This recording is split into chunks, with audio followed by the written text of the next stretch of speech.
January 31 na. January 31, 2025.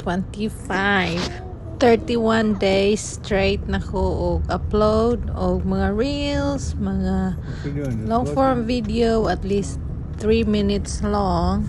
Ako ang gusto is hopefully ma-invite sa content monetization. Monetize naman ko sa kuan, ads on reels, sa stars. Actually, dugay na dyan na monetize ako ang page. 3 years ago pa, katong bago pa nagsugod ang kuan bonus program. So, ubay-ubay pugkog na withdraw baya ato. Auto nakashare po ko sa una sa akong mga small blessings. Nakapabalik bayan box kog kaduha, siguro to. Dayon gistap man ang bonuses, so wala na dayon ko income. Gitapol na dayon ko og sugod. So ganagmay naman tong kuan. Ginagmay ra ba ning payment sa ads on reels. So dili na gid siya worth it sa kuha that time.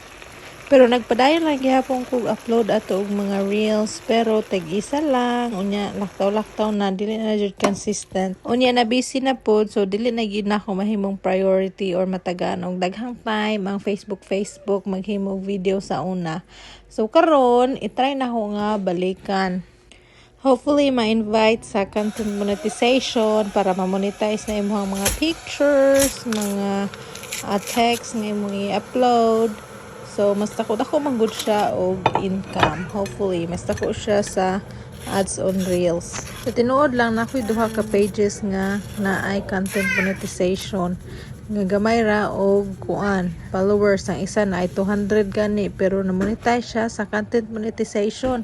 Pero dili ko active hinon dito. Gamay ra man to og kuan followers unya about man to sa among iro. So di kay ko makarelate. So diri sa Mami Bless daghan ko og mga friends dinhi. Daghan mo dinhi unya. Mas malingaw ko mag-active dinhi kay daghan man kog makaistorya. Mao ako ni siyang ipadayon nga page. Bahala na og dili pa ta ma-invite sa content monetization, at least daghan ko og mga amiga og amigo dinhi. So mas love ta mo diri. Special shout out to my new followers, especially kay Ate Rose Holloway. I'm not sure if na-pronounce na ko imuhang last name T properly. So she's from Boston, Massachusetts. Special mention kay Anchil Kinley. So wala na ko ni sila gisugo nga mag-invite og followers, pero nag-effort good siya. Thank you so much, Anchil. And of course, dili na ko kalimtan si Madam Gina. Mga pinakadasig nga member sa Team Kalkag. So, kana sila, wala na ko na sila giingnan nga, uy, pang-invite mo, kaya aron mo daghan akong followers. So, kusa na nila nga gibuhat, kay basin love kay kunila. Joke. Thank you so much sa inyo hatanan, og ugma na pod ta magkita-kita. Salamat sa pagtan-aw. Bye!